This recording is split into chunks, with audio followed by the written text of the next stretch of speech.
from the University of Guadalajara, and he's going to talk about code algebra. The title is Introducing Code Algebras. Please, Alonso. Yes. Thank you very much. So I hope you can see well the screen and the presentation. Yes. Okay, so thank you very much, Mario and Clara, for the invitation to talk here. And thank you, everyone else, for being here to listen. I want to give you a brief introduction to this project of Code Algebras that I've been working with Justin McInroy. And well, at the beginning, Felix Rehren, and then at some point he stopped working in academia. So, but he started the project with us. So, I mean, just a few words about how this project started. So originally, I think it was an idea that Felix and Justin had in mind. They had discussing of introducing and defining these code algebras. And then Felix was leaving academia, and Justin invited me to Bristol for I think it was the first time, maybe a week, something like that, to start thinking about the project together, the three of us. And it's been going on for perhaps, I'm not sure when was that actually. Perhaps that was like in 2017 or something like that. And then I went to visit again Justin to Bristol again one more time, and then he came to Mexico, and it's been something that we have been working for some time about this. So I hope to give you just in this talk a general overview about what's the idea behind this and why we believe it's interesting. And yes, just a short warning is that perhaps this talk I have planned to be a slightly shorter than the usual, because actually after this I have another seminar in which I am an organizer. So I want to leave a bit of time in case there are questions or comments, and then I have to go to rush to my other seminar. Okay, so let's start. Just a bit of reminder of the setup that we are. We're going to let E be a non-associative commutative algebra over a field F. Usually later we want the field to be of characteristic node 2, but okay, we'll say it later. Then as usual, we denote by add A the adjoint transformation of an element of A. This means the linear transformation induced by multiplication by this element A. And finally, we denote the lambda eigenspaces in this way. So this A lambda A is the set of all V in A such that multiplying by A is the same as multiplying by lambda. And right, sometimes we'll write A lambda instead of A lambda A when the element A is clear in the context. Right, so this is the usual stuff. A bit also just a reminder to be a bit self-contained, although I know you have said this multiple times throughout this seminar. Right, so by a fusion law, I just mean a symmetric map of this form. We have F, a non-empty set, and a fusion law is a symmetric map that from F to F, F cross F to the power set of F. And then with this in mind, we define what's an F-axis. So an F-axis will require this. I mean, this definition has been generalized, has been changed. For now, I want to stick to this definition, like for simplicity. And so in particular, I'm assuming in this case that F is a subset of the field, although there are some generalized definition already where this is not necessarily the case. You just have like a map from F to the field. And and we have an element of our algebra. So an element of an algebra is going to be an F-axis if the following holds. We want it to be an idempotent, so its square is the same as itself. We want it to be semi-simple in the sense that the adjoint transformation is diagonalizable. We want it to be primitive, which for us, it means that the one eigenspace is one-dimensional. It's just the linear span of A. And finally, we want to satisfy this, this is one of the key properties of the fusion, satisfying the fusion law.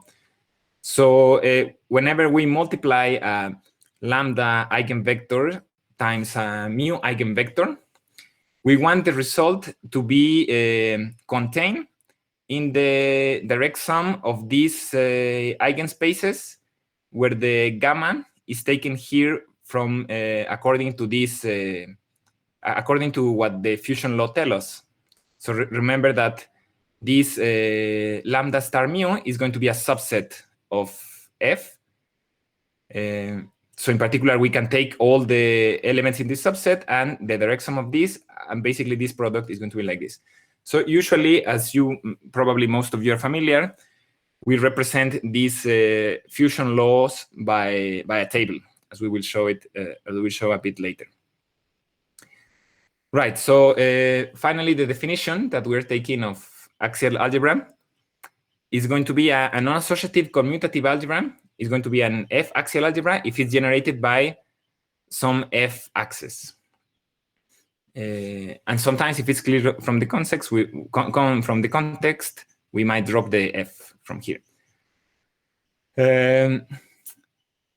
Right. So, a few words. Majorana algebras were originally the motivation for this definition of axial algebras, and the difference basically is that they satisfy few extra axioms. They satisfy a particular fusion law, which is the monster fusion law. So they have particular, the axes have particular eigenvalues. And usually in the definition of Majorana algebra, they satisfy some extra axioms to resemble more the Grice algebra. And this is just a more general version. Okay, so the idea with code algebras is to relate, is to construct a non-associative algebra, commutative non-associative algebra, from binary linear code. So I just have to say a few words about binary linear codes. We say that a rank K binary linear code C of length n is going to be a k-dimensional subspace of F2n, where F2, of course, is just the field of two elements. And we take here the n-dimensional space over the field of two elements. And just any k-dimensional subspace of this is a binary linear code of length n. Right, so given a vector like this, we mean by its support basically the set of coordinates where, sorry, maybe this is not very well written, sorry about this, but anyway, what we mean is by the support of alpha is the set of coordinates where alpha,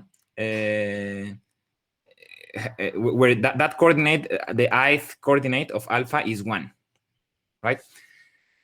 And the Hamming weight is basically just going to be the size of the support. So the number of ones that appear in the vector alpha. Okay, so by the support of the code itself, we mean the union of the supports of alpha. So you can think of this as, I mean, something is not going to be in the support of C if the code words have a 0 always in that coordinate. So specific coordinate is not going to be in the support of the code if in that coordinate all the code words always have a 0. Otherwise, if there exists a code word with a 1 at that position, it's going to be indeed in the support of the code. Okay, a bit more of notation that we need. We write C star for the non-constant code words of C. So by this we mean all the code words except the old 0 code word, which is in every code, of course, because it's a subspace, and perhaps the all 1 code word. So we don't assume necessarily, and it doesn't have to be the case, that the code contains the all 1 code word. But the point is that if it contains it, if the all 1 code word is there, then C star doesn't consider it, right? It's always just the set of non-constant code words. And we noted that in the case when the 1 code word, the old 1 code word is in C, then we can define something kind of that is the complement of a code word, which is just adding by 1. this is going to be again in the code. And you see it's the complement because it's reverse, right? Where alpha has zeros, now it will have 1, and with alpha has 1, now it will have 0. Right. So with this notation, now we can jump to the main definition of what is a code algebra. So we have a binary linear code of length n, and f a field. So then a code algebra that we denote by AC is a commutative algebra over the field f with the following basis. So let's look here carefully at the basis. So for each let's say for each coordinate, you can think of it. So remember, n is the length of the code. So the code kind of lives in an n-dimensional vector space. So for each one of these elements that runs from 1 up to n, we are going to add, we're going to have a basis element, ti. And besides these basis elements that are labeled, we can think of them as by the coordinates where the code lives. We have also one basis element for each non-constant code word that we denote by this, like e to the alpha. So, I mean, in a way, we're kind of formally defining the code algebra as to be the commutative algebra over these bases that satisfies these relations. So let's take a look at the relations. So here, this is Kronecker delta. Basically, what we see is that these basis elements, the t's, are idempotents, but also are like pairwise orthogonal idempotents. So whenever we multiply two different of them, we get 0, and when we multiply the same, we get the same. So they are pairwise idempotents. This part of the basis. And then we see how this part of the basis interact with the code word basis. Let's see. If we take a ti and we multiply by an e to the alpha, then we have two options, depending if the code word that we're picking, the alpha, depending if the I is in the support of alpha, we can say it this way as well, right? So if alpha projected to I is 1, or equivalently, if I is in the support of alpha, then we get this result, which is, again, is in the linear span of E alpha, just perhaps modified by a constant. So we add here, this is like a structure constant or a structure parameter, you might say, that depends, we give the option that it depends on the ith that we are picking here and the alpha. And if I is not in the support of alpha, then we get 0. Okay, so this describes the interaction between this part and this part. And finally, how do we multiply two elements from here? Well, this is the last part. The thing is, if here we should be alpha here instead of b. So the thing is, if alpha is different from beta and from beta complement, we just get this. We get the corresponding the corresponding code word basis vector, but corresponding to the addition of the code words. So here there's no problem because as alpha is different from beta, we will not get 0 here. And as alpha is different from beta complement, we will not get 1 here. So this sum is going to be, again, a non-constant code word. So indeed is going to be one of the elements of our basis. And we allow here also an structure parameter that we call b, and that it might depend of the code word 8 and of the code word b. Then in the case that alpha is equal to beta, we get this. So basically we get the alpha is equal to beta here. So we have, let's think of it, E alpha. So we just get a sum of the ti's precisely in the positions of the support of the alpha. And also perhaps with some structure constant or with some structure parameters that are C. And finally, if it turns that that alpha is equal to beta complement, we get 0, this product. Okay. So yeah, but basically this is the way these things are defined. We have three types of structure parameters that you can think of them as the A's that are produced by multiplying one of the T basis element times one of the code word basis element, a B that is multiplied by, in this situation, when we get the non-constant sum, and the C's when the code word vectors are equal. Okay, so few remarks about this. The point of this definition is that it was inspired by the construction of code vertex operators algebras that were introduced by Miyamoto in 1996. So there is a huge literature about code vertex operator algebras, and I believe they have been used quite successfully in the theory of vertex operator algebras. I think later Miyamoto even gave a construction of the Moonshine module using as an important tool code vertex operator algebras. So yeah, I mean, there is a huge theory, and perhaps the experts on vertex operator algebras, of course, will know much more about this.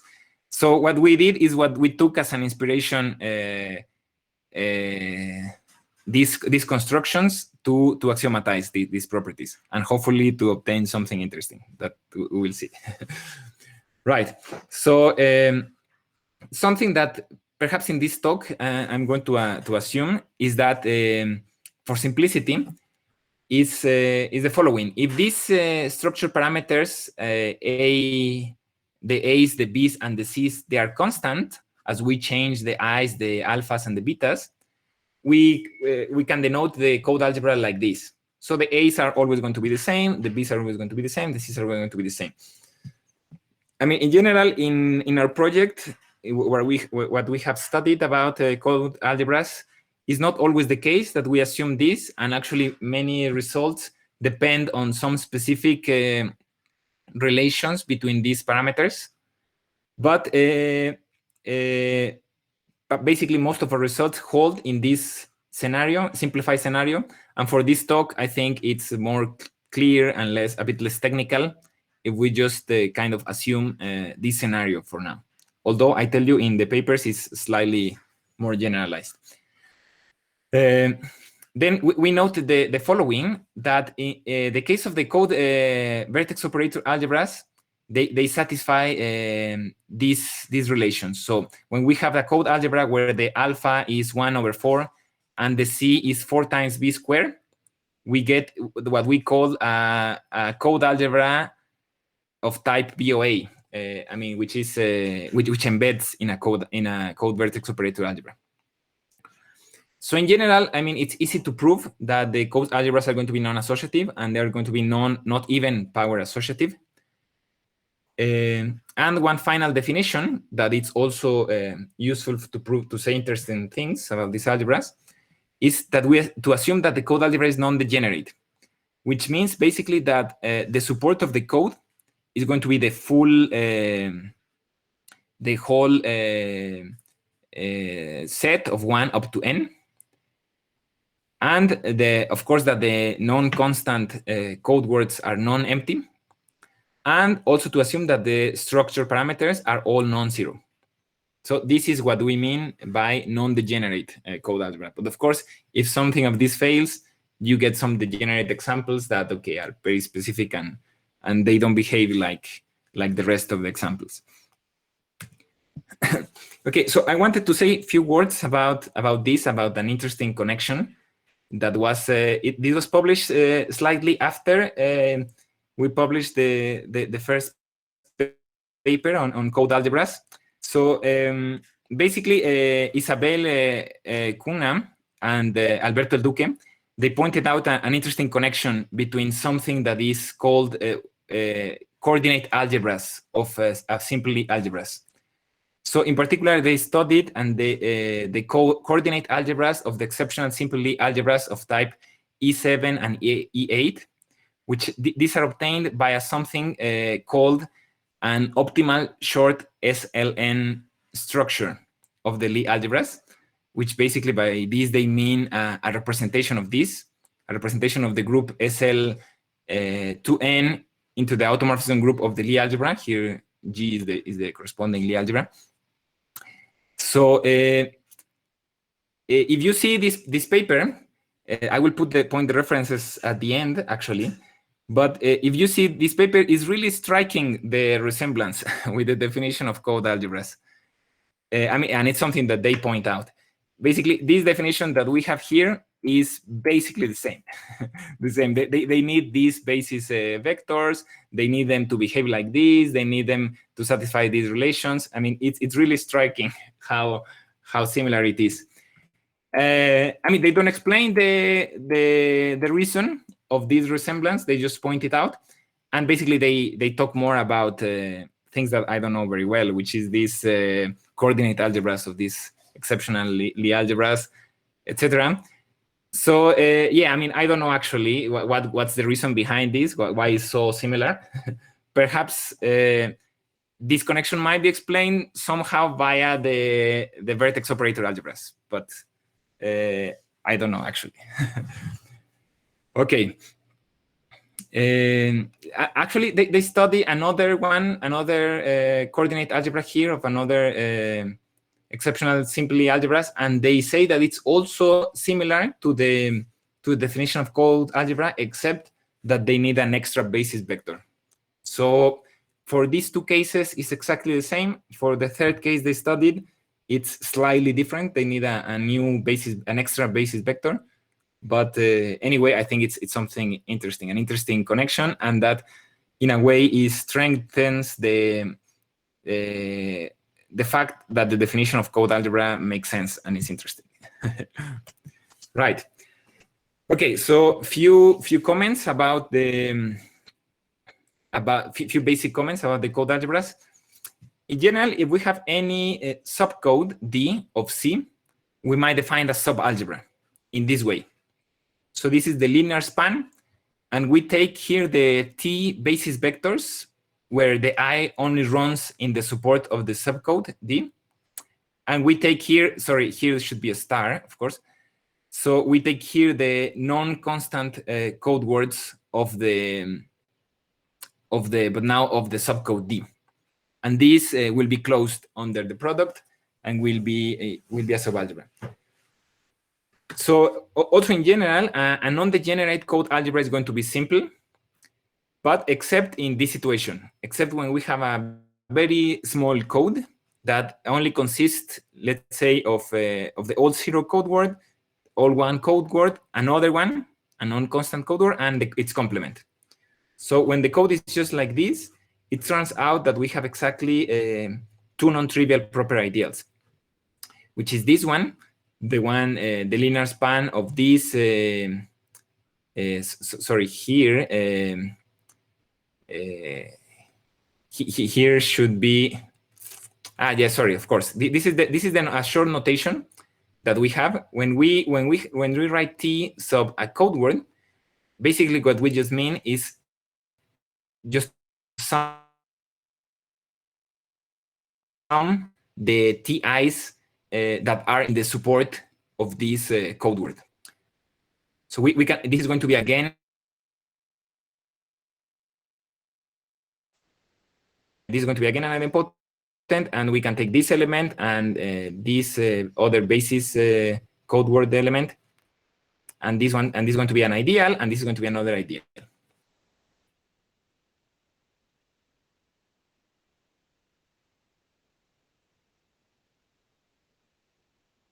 About the code algebras, perhaps even from the purely non-associative perspective, non-associative algebras perspective. But of course, we would like to connect them with axial algebras. So the first impulse or the first step is to study we have already some idempotents. which are the basis idempotents, Ti. And well, what about if we start by studying them? So it's easy to prove that they will be, in general, primitive, and they will be semi-simple. So they will be axes, actually, and they will satisfy this fusion law, right? So these A's are the eigenvalues, basically, which are going to be some of the structure parameters, right? So it satisfies this fusion table, this fusion law. So the problem here is that usually these basis idempotents are not enough to generate the algebra. So of course, because they don't interact, I mean, if you multiply them between themselves, you stayed in a subalgebra. They are pairwise orthogonal idempotents. They are actually an associative subalgebra of the code algebra. So we need something else. We need extra idempotents. So basically, the first idea was also inspired from the code Vertex operator algebras, and it's something that we have called the S-map. So basically, the idea is to try to construct idempotents this way. And I tell you, this comes by direct inspiration of the Vertex operator algebra setting. So if we try to construct an idempotent this way, the idea is to take a subcode, to take a constant weight subcode, which means by constant weight we mean that all the non-constant code words have the same weight. Of course, the 0 code word will have a 0 weight, the 1 code word will have a different weight, but all the others we want them to have the same weight, which, by the way, is slightly different definition from the usual definition of constant weight code. And then so we take this subcode, and we take a general vector in the space where the code lives. We take a couple of so we take a couple of scalars, and an idempotent of this way, in this way, is going to exist if and only if some equations are satisfied, a couple of equations. So I didn't want to put the full result because it's quite technical, and it's quite long. But the idea here in general was to try to investigate this S-map. But it turns out that there's a special case where this S-map, this S-map construction, give us something like smaller and, let's say, more reasonable, and that it's the main tool that we have been working with, actually. That it's what we call the small idempotents. So for the small idempotents, they come from the previous construction. They might come from the previous construction in the case when the subcode the D only contains it's like very small. It only contains the 0 code word and a non-constant code word alpha. But we can define it independently, actually, and we can briefly check just to remind the definition to everyone. We can briefly check that indeed is an idempotent. So we want to define lambda in this way. Lambda is going to be 1 over 2a weight of alpha. A is, remember, is here the structure parameter. And we want to define mu squared like this, lambda minus lambda squared over c. And we're assuming these scalars exist. Of course, this will depend on the field. This will depend on some stuff, but suppose they exist. So the point is that if these scalars exist, then we have an idempotent this way. That here we denoted by E plus minus. Actually, it depends on alpha, of course, as well. But I mean, we didn't write the dependence here. And is lambda times this is the sum of the TIs corresponding to the support of alpha and mu E alpha. And here we can quickly check that it's indeed an idempotent. If we square it, we get this part squared, which, remember, the T alpha is the sum of orthogonal idempotents. So it's again an idempotent. So here it goes like this, becomes this part. Then we get 2 times this time this, so it's all this, basically, where we get the product T alpha E alpha. And finally, this times this thing square. So the thing is that this product, T alpha E alpha, the way it's going to behave, if you remember, let me go briefly back to the definition, is going to, the result is going to be E alpha again, but only when the I belongs to the weight, right? So what's going to happen here is that a weight of alpha is going to appear here. It's going to be a weight of alpha EA, because for each, we're multiplying Ti times the sum of the Ti's times E alpha. So each time is appearing a E alpha, and how many times is appearing? Weight of alpha times, basically, right? So we get this part here. And finally, here we get, by the case of the definition, when the code word is the same, we get the sum of T alpha, this sum of the basis vectors, T basis vectors, multiplied by the constant C. So this simplifies because, let's say, for example, well, let's look at this. Here we have C canceling with C, and then this lambda squared T alpha cancels with this one, and we only get lambda T, that is here. And this part here, basically by the definition, if we look from here, from the definition of lambda, you see that 2 alpha, weight of alpha A lambda is equal to 1, and this is what we have here precisely, right? We have 2 lambda A weight of alpha, so all this part becomes 1, so we get only this part. So, I mean, this, I just wanted to do it as a short exercise to remind everyone the definition and maybe to become more familiar with the definition. Okay, so the main results that the first result and one of the main results that we could obtain with this small idempotence is to determine in which situation the small idempotents are going to be accessed that generate the code algebra. So by this, I just need to introduce another definition related with codes. A code, we are going to say that a code is projective if its dual code has minimum distance at least 3. So basically, this is equivalent to requiring that the generating matrix of the code has non-zero and pairwise distinct columns. So here we're thinking of the generating matrix as the one which has the rows, its rows, a basis of the code, right? So think the rows are the basis of the code, and we are asking that the columns are pairwise distinct and non-zero. And this is going to be projective code, which is equivalent to this, right? Okay, so one of the first results connecting code algebras with axial algebras is the following.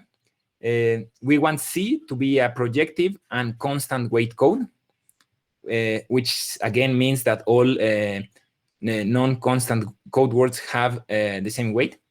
And it turns out actually these codes are classified, and they are always either simplex or first order Reed-Muller codes is what we need.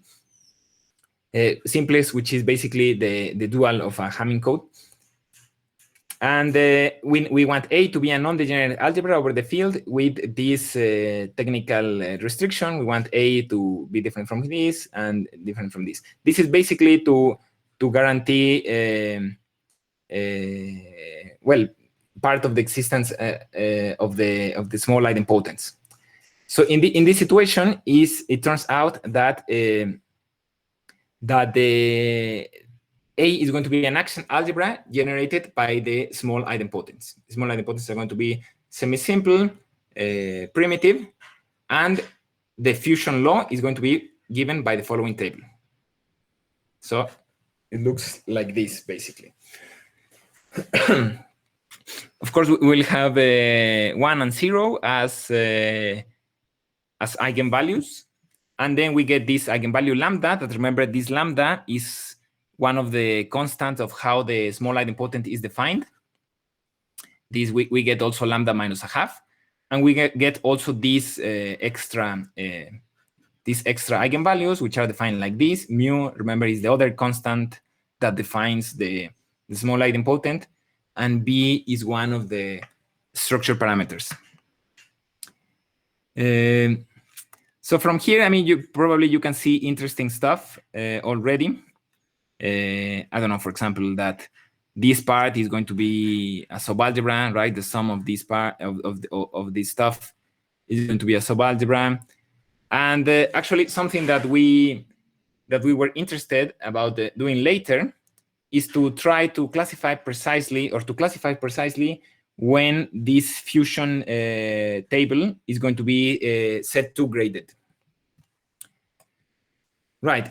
So another result in that direction, the problem of the previous theorem, in a way, is that it's a bit restrictive, that it requires that the code is a constant weight, right? Which is kind of a big restriction on the code. So for this result that was that we obtained a bit later, now we just want C to be a projective code. We drop the assumption that is constant weight.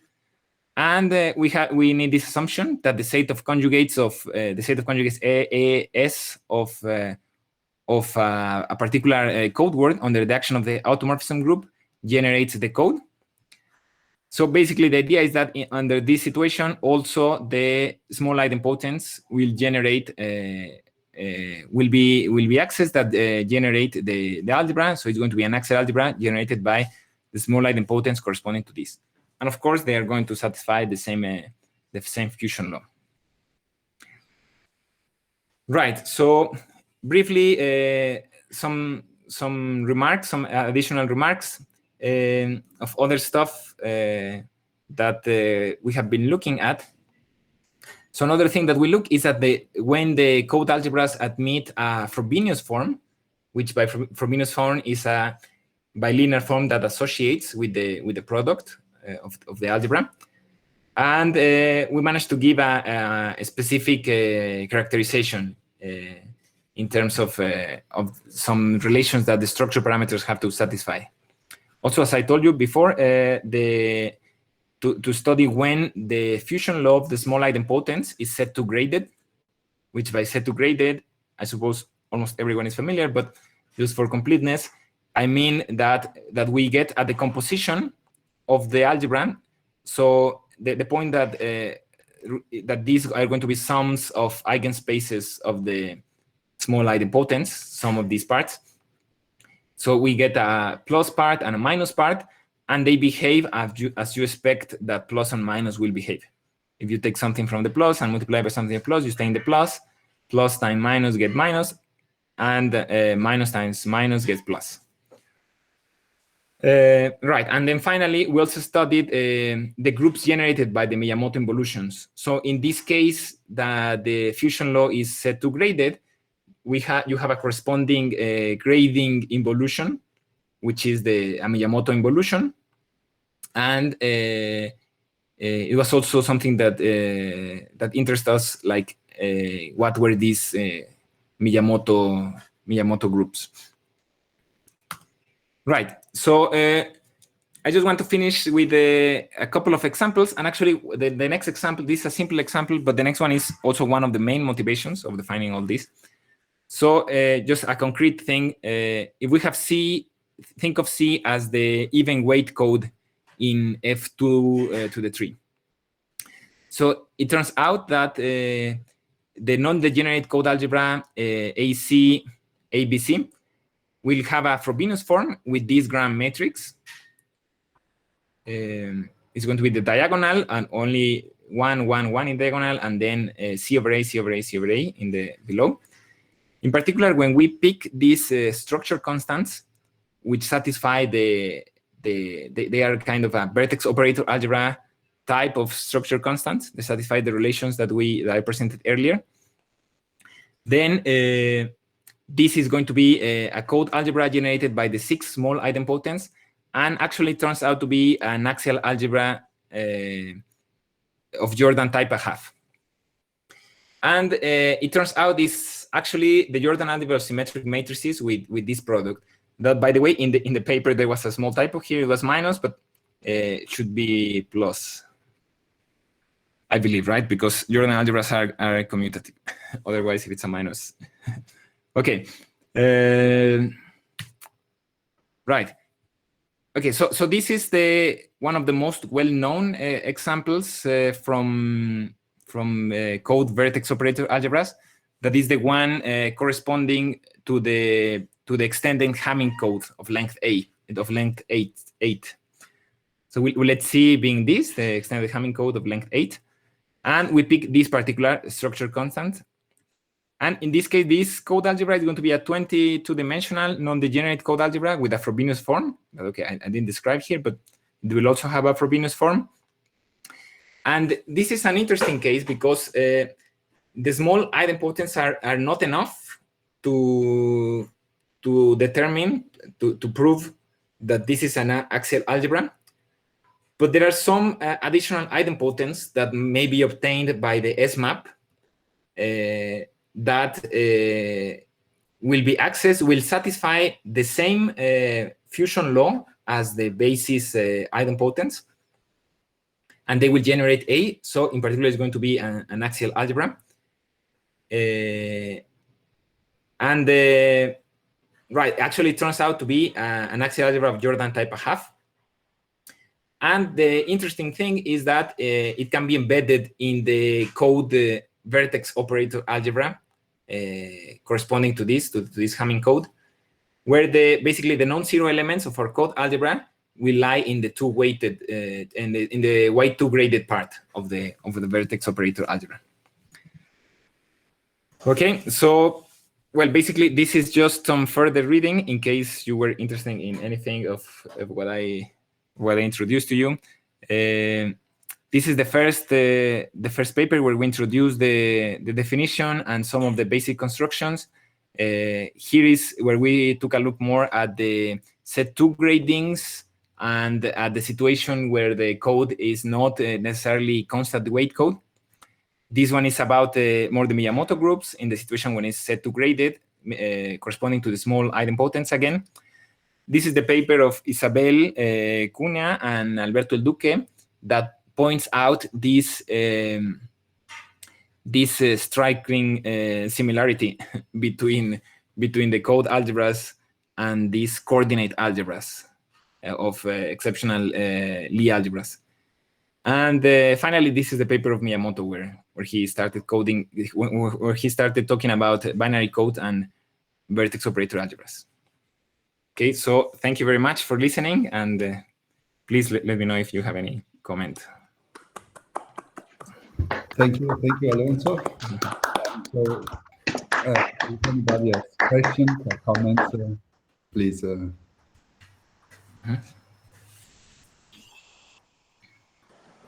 have a question, Alonso. Sure, yeah. So you spent apparently quite a bit of effort to show in many cases that your algebra is axial, so where you have to show that is this wrong with my sound? I see some people. Let me just check. Yeah. Oh, sorry.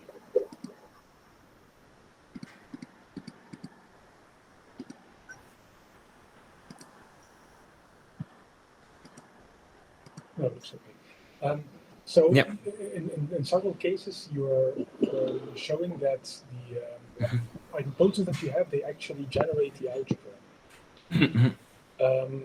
But how essential is this property? I mean, I know it's one of the defining properties of an axial algebra. But for instance, in the cases that arise from vertex operator algebras, is this a property which is automatically satisfied? And is this like interesting also from that point of view? Or? Right. So, yeah, I mean, basically, I'm not perhaps the most appropriate person to answer this question. I mean, I know there has been some generalization where perhaps you don't require that the axes generate the algebra. For us, we're taking it as an essential part of the definition because this is how the original definition was it. But perhaps if it's dropped from the definition, I mean, well, I don't know. I mean, it's kind of easy to satisfy, right? I mean, you might have access that live there, but I don't know if you don't require that that they generate. I mean, yeah, I don't know exactly then what instead what could be replaced by this, right? So I don't know. Perhaps someone else can comment on this, but yeah, I mean, I know this is something that we thought later, that there are all kinds of generalization of the concept of axial algebra that perhaps will fit well with these code algebras as well, and perhaps will produce interesting things. Okay. Yeah. And in the case that you have this assumption on the parameters, so you have these assumptions that you have to satisfy in order to be associated or to embed in the VOA. Yeah. Do you always have in this case that's an actual algebra or not? I sort of didn't see this. No, so I believe not. I believe you don't. Right. This is a good question as well. I believe. I mean, we haven't shown that, at least. No. I believe is not always an axial algebra. You need an assumption also on the code, right? So far the result we have obtained, you need to assume that the code satisfies some things, and then we can prove it. But yeah, no, by just picking the structure parameters so far, we cannot. We haven't been able to show that it's an axial algebra. Okay. Mm-hmm. Yeah.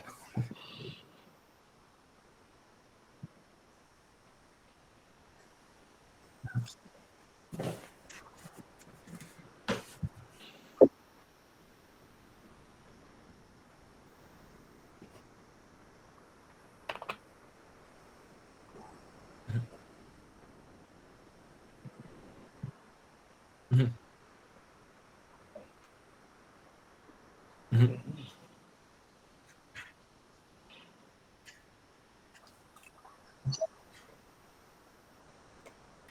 Yeah, I mean, even sort of the basis idempotents will be axes, right? So, but I are like very boring axes because they just generate this associative subalgebra that, okay, it's like there, but doesn't do anything. It doesn't interact with the rest of the algebra. Right. Yeah. Thank you, Sia.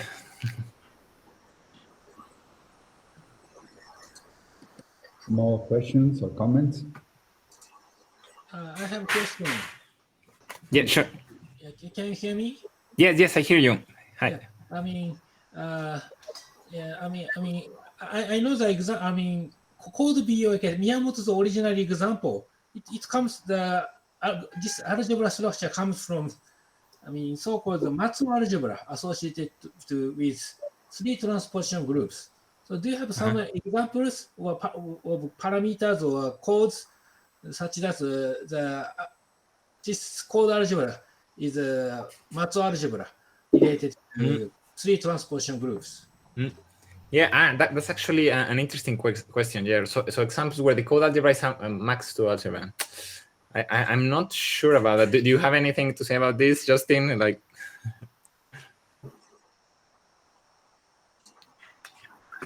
I would guess it's very rare, right? I mean, just looking at the fusion table, the Matsuo algebras, they have a Jordan type fusion node. And in your table, you had different parameters occurring.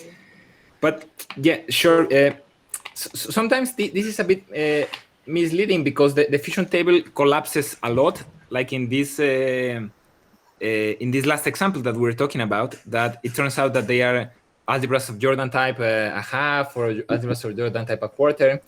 So in the generic case, we have this big fusion table with lots of parameters, lots of things. But for some choices of the structure parameters and some assumptions, many things become equal, and it kind of collapses to something smaller. So it could be the case that that sometimes it defines, or would be nice to see precisely in which situation it defines Matsu algebras. So yeah, I think that would be an interesting question. Yeah, but I don't really have an answer. Sorry about that yet. So I have maybe a related question, because at some point you mentioned that you were trying to compute the Miyamoto groups for these code algebras. What's the results? I'm not sure whether I missed it or you mentioned something about. Yeah, so I didn't mention the results. Just sorry because of the time, but basically they are in this paper. They called Miyamoto groups of code algebras. There's a classification of the specific cases when we need first, of course, that the small idempotents are set2 graded. So we use the previous classification that we have here, or of when the small idempotents induce a fusion law that is set2 graded. And then in these situations, we take a look at the groups that are generated. So if you want, I mean, this paper is in the archive. If you want just to Google it there, you can see basically. Yeah. Do you get interesting groups? Do you just get symmetric groups basically, or? Right. So yeah. So they are in so many cases we get a billion groups, for example, that direct sums and. So I mean, I think that the groups by themselves are not so exceptional, like the groups that appear there. But yeah, I mean, I think that in general the method was interesting, but perhaps the groups by itself they're not so interesting by themselves in this situation. I was just thinking that maybe it could answer the question that we had of Hiroshi, that maybe. If you see that the group is a free transposition group, for instance, a full symmetric group, sure, yeah, potential candidate, and if then in addition the fusion table matches up. Sure, yeah. To answer yeah, exactly. That could be an approach. Yeah. So. I have a question. Okay, so. Yes, so sure. Maybe I'm wrong, but you mentioned that in your results you assume. In the presence of the Frobenius form, right? Or results without that? Sorry, if we assume the existence of the existing of this associating form, right? Not so in general we don't assume the existence, but it's not so difficult to classify when it will exist. So it's just with some conditions of the mainly on the structure parameters, you can guarantee the existence of a Frobenius form. Yeah, but it's not assumed. Okay, and in that case, it's positive definite or some kind of property are known or not. So in that case, I don't remember exactly now if we get a positive definite. I remember that we don't have to assume, for example, that the Frobenius form is symmetric, but when it exists, it has to be symmetric. Yeah, right. Okay. So positive definite, I actually don't remember right now. Okay. Yeah, sorry. Sorry, I saw Justin, you wanted to say a comment or something. Do you remember if we get a positive definite? Right.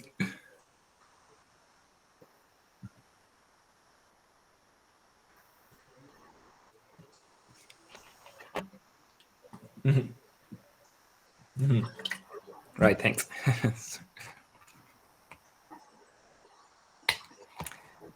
Okay. If there aren't any more questions or comments, let's thank again Alonso. Thank you. Okay. Thank you very much. Thanks.